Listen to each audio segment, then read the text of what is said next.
Ok, sujet traité ce soir, oui. Est-ce que ça peut apporter à une personne de passer un jour à l'Yeshiva? Seulement un jour. Seulement un jour. C'est clair qu'un jour est beaucoup plus... On va dire, en une journée, il y a 9 heures d'études, on va dire. Alors, c'est pas équivalent à 9 semaines de 1 heure d'études hebdomadaire. J'appelle ce principe le principe spaghetti. Pour faire des spaghettis, il faut mettre de l'eau à bouillir. Maintenant, tu mets l'eau à bouillir pendant 2 minutes, t'éteins. Tu vas après un quart d'heure, tu mets l'eau à bouillir pendant 2 minutes, t'éteins. Tu vas après un quart d'heure, tu mets l'eau à bouillir pendant 2 minutes, t'éteins. Bah, t'auras jamais des pâtes.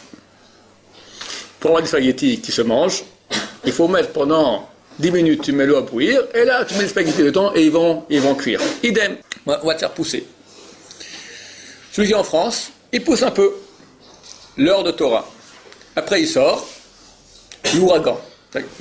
Il est la petite, dans une serre, voilà, pendant 1 heure, il écoute la Torah, dans une serre comme ça, la petite pousse un peu, il sort, on enlève la serre. L'ouragan, il se fait ratatiner. Mais ratatiner. Ici, on te met pendant un certain temps dans la serre. Mais c'est en continu. Donc plus de temps tu restes, plus tu grimpes. Un beau jour, tu deviens un cèdre du Liban. Tu as une écorce comme ça, un séquoia, tu deviens un arbre solide, tu as un tronc. On enlève la serre, les ouragans du monde entier y viennent, tu tiens bon. C'est ça le principe. 6 mois, ça fait aussi des gens, quelqu'un m'a appelé maintenant, il vient passer une semaine maintenant, début janvier, parce qu'il a passé une semaine début janvier l'année passée, et ça lui a apporté beaucoup.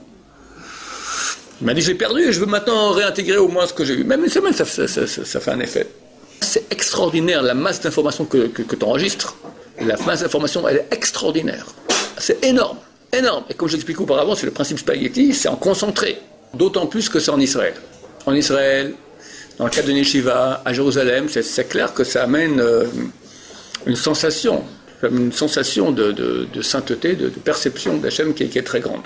Je suis juif.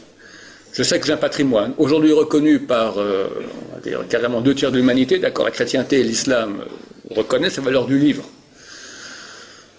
Tu es donc détenteur de ce livre-là, tu n'es jamais venu voir qu'est-ce que c'est. Bon, tu as lu en français une fois la Bible, tu as été peut-être à un cours, mais ce n'est pas la vraie transmission. La vraie transmission, elle est yeshivatique. Notre ancêtre, Yaakov Avinu, il allait à la yeshiva.